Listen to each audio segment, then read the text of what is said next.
Fans are now starting to make their way inside Lincoln Financial Field. This place, I tell you, is going to be rocking. I talked to some of the tailgaters. These guys started partying at 10 a.m. One guy even got here at 2 a.m. last night. Well, I know one thing. Those boos are getting louder and louder, and I'm sure those players are hearing them. Matt, remember back in spring training when the Phillies had that saying, "The time is now"? They even made T-shirts with that on. Well, obviously that time has now passed. I've got a new saying for this team: losing is a disease, and the Phillies cannot find a cure as they suffer another devastating loss at home.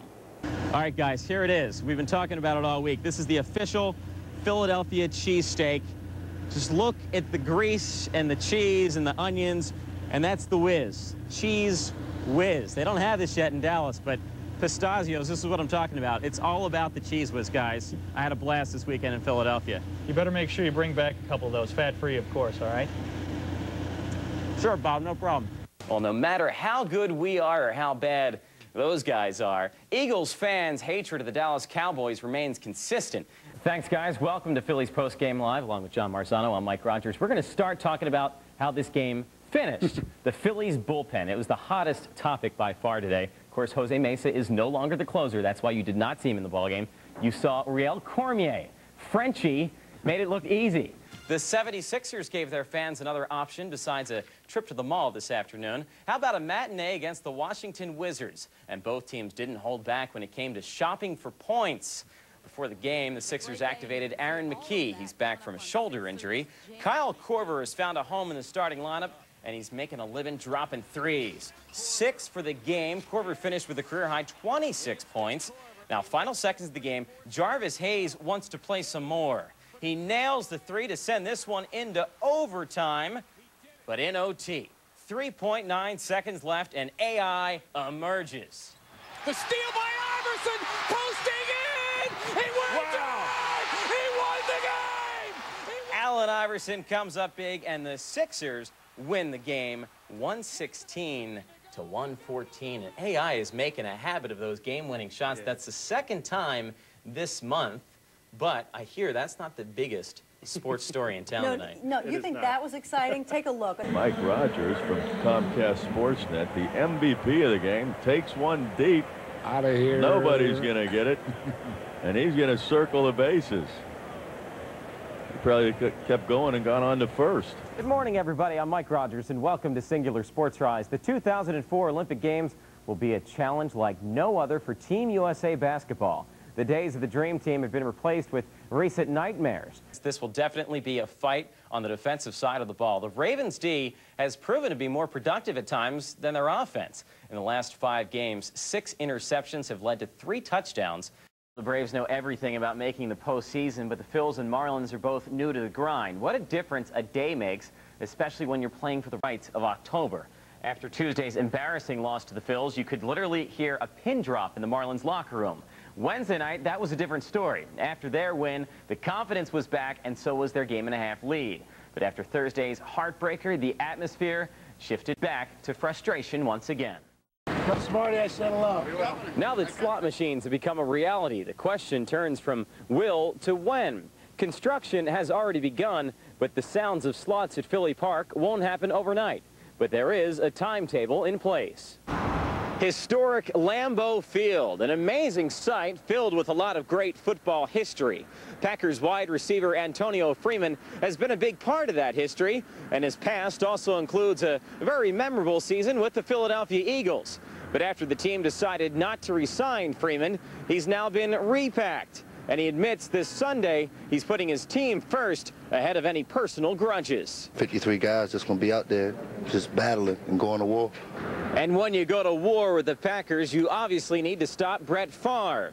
But there's another weapon in the Packers' backfield who's already proven he can fly through the Birds' defense. The stadium is empty for now, but come Thursday, that will be a different story as the Phillies open the 2004 Grapefruit League season. Anticipation is high as expected, but this will not be your typical exhibition season opener. The biggest problem for the Phillies so far this season has been their offense. Well, yesterday, the lineup was changed. Jimmy Rollins went back to the leadoff spot. Marlon Byrd dropped down to the 7th spot. It worked. They picked up a win. And as far as manager Larry Bowa goes, he's thinking, hey, if it's not broke, don't fix it. All right, thanks a lot. Every training camp, you always hear the term, it's a numbers game. Well, this time it's true, as at the afternoon practice. There was a major trade, and with the details, I brought in Jeremiah Trotter and Nate Wayne. What is the deal? Well, came to a conclusion during practice. You know, I was watching Jeremiah. He didn't look the same. And I just decided, you know, to go ahead and trade the number 54 for the number 51 to make him happy. Are you happy now? Listen, Nate has made my day. And I'm sure he made a lot of Eagles fans' day, too, because a lot of fans don't have to go out and buy a number 51, so they can just pull their jersey out the bottom of their closet with the Trotter, or even ones with Trader on the back, and get it switched over. 5-4, thanks for your time. 5-1, thanks for your time. Thanks. Let's send it back to our Comcast Sportsnet studios. They are back in black, and joining me now is linebacker Dhani Jones. And do you like the black cleats? Back in black. That's the song, AC/DC, Back in Black, right? How's it go? You going to sing it for me? Sing it for me. If you help me, I don't know the song. You're supposed to know the song. Back in Black! Isn't that how it goes? I don't know. Now it's your turn. Back in black! I don't know the rest of it. That's like big hair band music. Do you like the black cleats? Well, I love the black cleats, except when my feet sweat profusely when it's like 100 degrees outside. Talk about this team. You're the new kid on the block. Have they let you sit with them at the lunch table yet? I get to sit sometimes with the big boys. I mean, I like to invade on some conversations and have a good time, but, you know, they welcome me. The Sixers have won 3 straight. That's a season high for a team that remains 3 games under 500. The division-leading Knicks came to town on Friday, and after sitting out of practice on Thursday, Allen Iverson and his sprained right index finger were back in action and ready to go at tip-off. The Sixers jump out to a big lead in the first. Iverson finds Kenny Thomas in the corner, and that's a 3. Thomas with a team-high 26. The Sixers led by as many as 19 in this one. But don't count out the Knicks just yet, because Houston, we have a problem.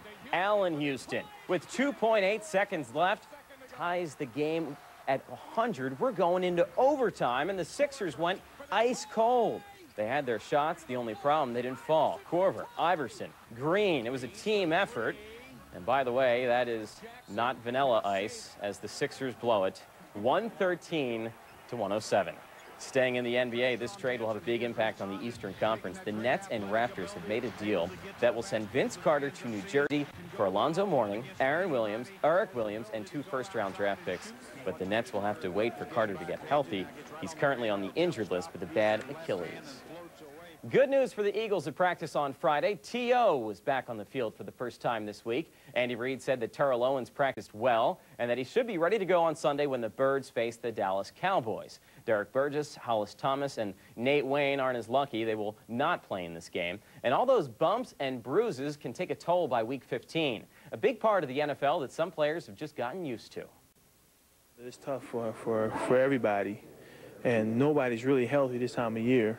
You know, everybody's got bumps and bruises, so it's not fun when you're feeling that way. Obviously, it's fun to play the game, but you hate to have to be so beat up sometimes.